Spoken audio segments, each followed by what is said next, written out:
Senhor Jesus. Estamos estudando os temas dos 10 dias de oração. Já fizemos um vídeo sobre a introdução, sobre apressar ou apenas esperar a volta de Jesus. Hoje abordaremos o tema do dia 1 e nós pedimos que você fique conosco, inscreva-se no canal e divulgue estes vídeos aos seus amigos da igreja.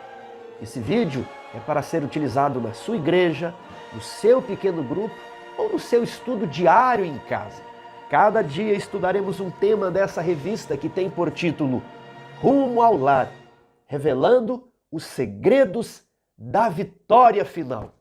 E no sábado, onde realizaremos o programa das 10 horas de oração e jejum, iremos também estudar o documento Estilo de Vida Adventista, que encontra-se no final desta revista. Então, sem mais delongas, vamos estudar o tema Vencendo o Engano. É o tema do dia 22 de fevereiro. O texto no qual vamos introduzir, o texto em que vamos meditar, encontra-se lá em Números, verso 30. Então Caleb fez calar o povo perante Moisés e disse: Eia, subamos e possuamos a terra, porque certamente prevaleceremos contra ela. O povo de Israel já havia atravessado o deserto e estava próximo à fronteira da terra prometida. Faltava pouco, faltava muito pouco para que eles tivessem a realização da promessa. Então Moisés enviou 12 espias para mapear os pontos fracos e os pontos fortes daquela terra. Porém, quando eles voltaram, 10 deles fizeram um relatório desanimador, um relatório falso, um relatório mentiroso e enganaram o povo. E quando Josué percebeu que o povo estava sendo enganado pelo relatório daqueles líderes, ele declarou: Eia, subamos e possuamos a terra, porque certamente prevaleceremos. Não vamos desistir, não vamos retornar, nós vamos avançar para o alvo supremo e soberano da nossa vocação. Sigamos em frente. Porém, os outros líderes que haviam subido disseram: não poderemos subir contra aquele povo, verso 31, porque é mais forte do que nós. E diante dos filhos de Israel, infamaram a terra que haviam espiado. Ou seja, eles enganaram todo o povo de Israel, dizendo: não é possível vencer, nós não conseguiremos. E então tiveram a ideia de escolher outra liderança e retornar para o Egito. Este foi o grande engano que fez o povo de Israel vaguear 40 anos no deserto.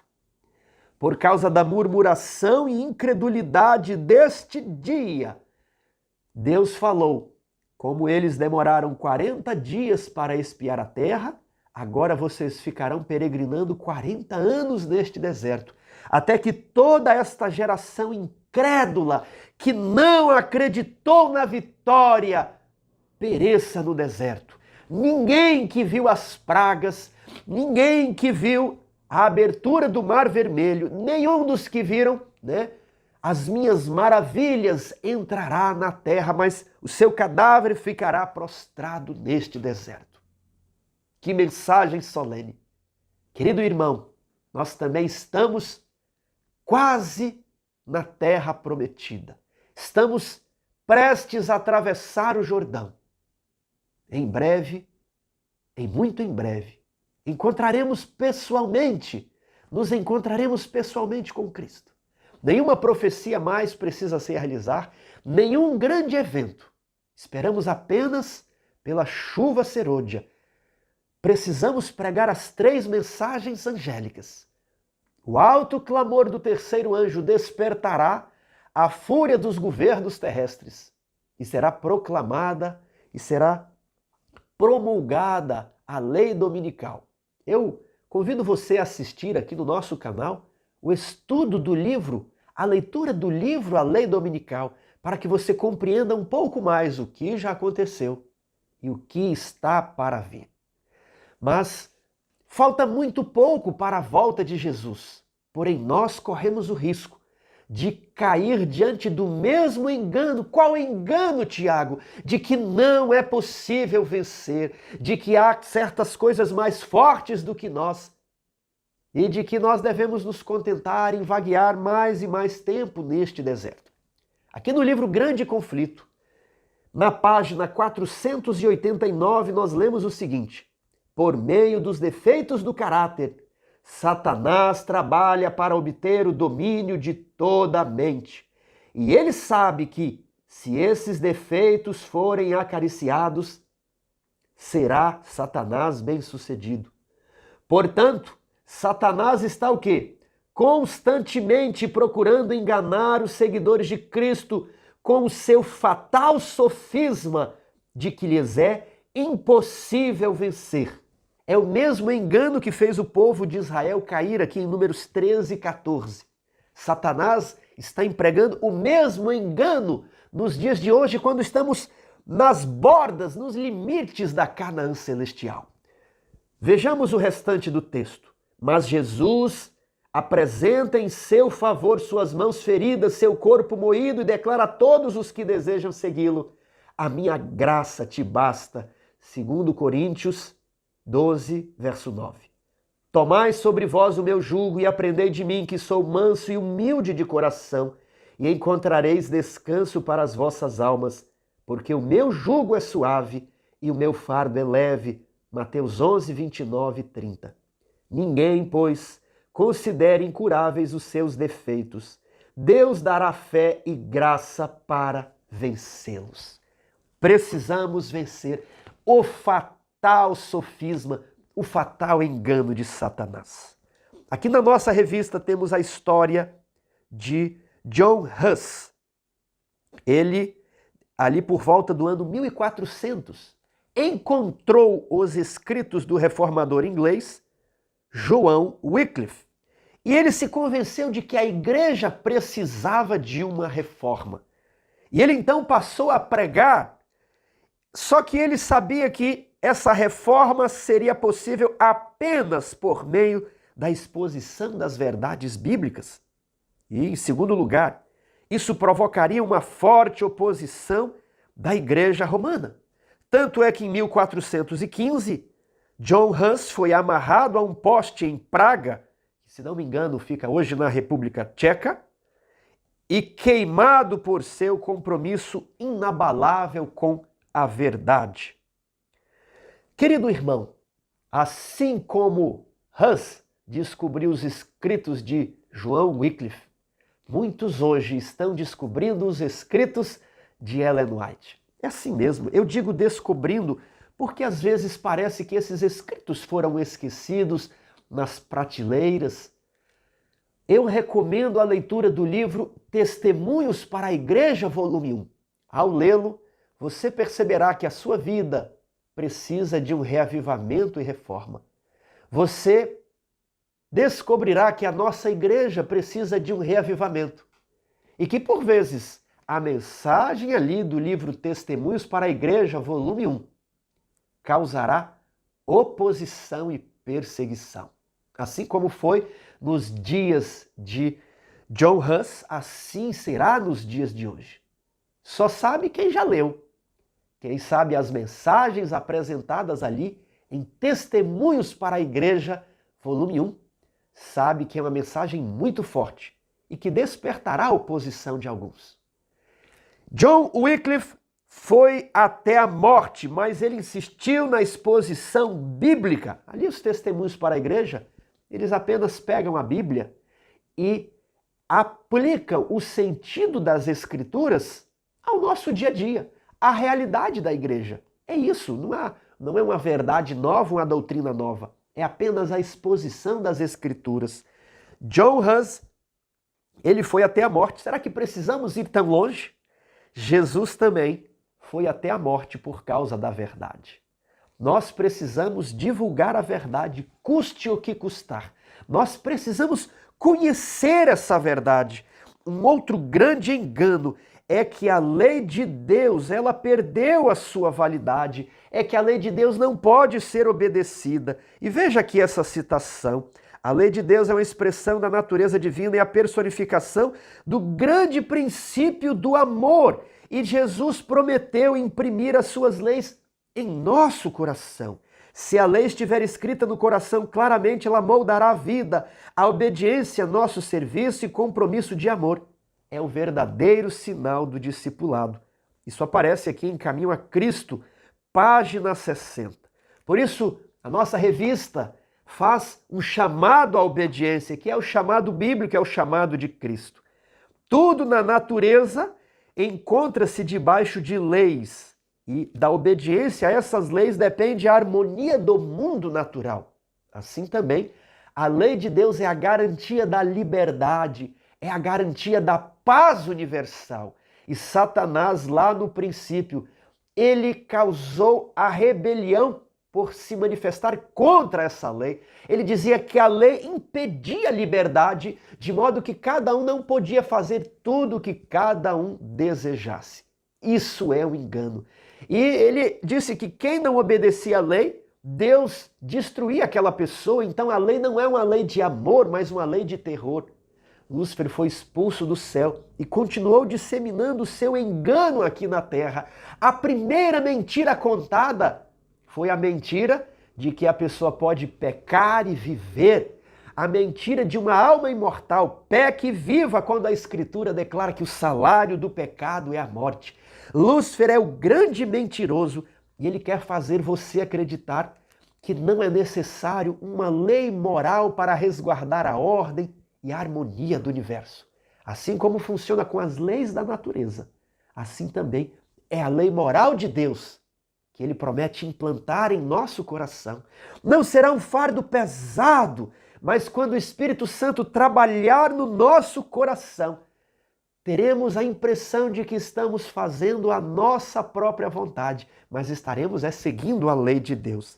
Deus chama seu povo para estudar e restaurar a verdade que foi pisada e negligenciada. Deus confiou a seu povo uma obra a ser executada na terra. Qual é? A terceira mensagem angélica. Não só a terceira, mas a segunda e a primeira. Temei a Deus e dai-lhe glória, pois é chegada a hora do seu juízo. E adorai aquele que fez o céu, a terra e o mar e as fontes das águas.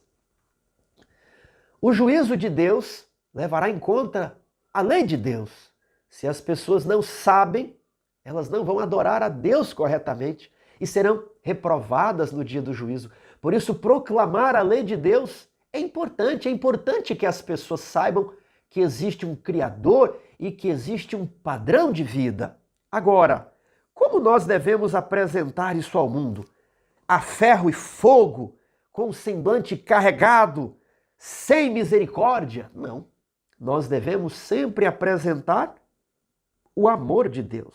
Embora os requisitos da lei devem ser apresentados ao mundo, não devemos nos esquecer de que o amor de Cristo é o único poder capaz de abrandar o coração e levá-lo à obediência.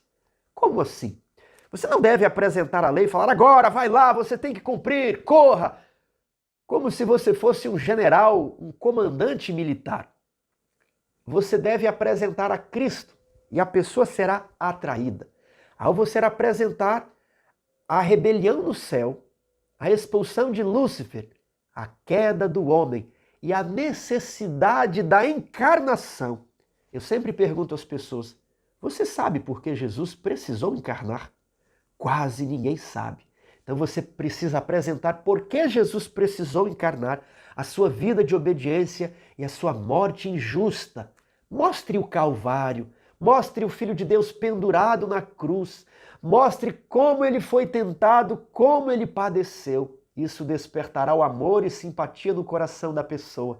Depois mostre, siga a Cristo e depois você mostra o reino dele, os princípios da sua lei. É assim. Só podemos abrandar o coração ímpio e o coração incrédulo, levando a pessoa a contemplar a cruz do Calvário. Ao pecador era impossível observar a lei de Deus, a qual é santa, justa e boa. Mas essa impossibilidade foi removida como? pela comunicação da justiça de Cristo. Existe a justiça imputada e a justiça comunicada. A justiça imputada perdoa os nossos pecados. A justiça comunicada nos habilita a não mais pecar, a obedecer, a viver em harmonia com a lei de Deus. Tiago, mas não é impossível obedecer à lei de Deus? A lei de Deus é infinita e eu sou pecador. É verdade. É impossível. Humanamente é impossível. Mas a justiça de Cristo, o caráter de Cristo comunicado a nós, imprimindo a lei no nosso coração, regenerando o nosso cérebro, refazendo as conexões, as sinapses, nos habilita a obedecer essa lei.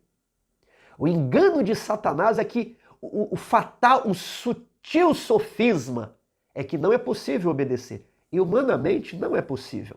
Mas em Cristo Jesus é possível, porque sempre foi, olha, o propósito de Satanás invalidar e deturpar o verdadeiro significado do plano de salvação. Veja aqui esse outro texto que aparece na meditação matinal Cuidado de Deus. É uma meditação de 1991. Não vos assenteis na poltrona de Satanás, dizendo que não adianta, que não podeis deixar de pecar, que não há em vós poder para vencer.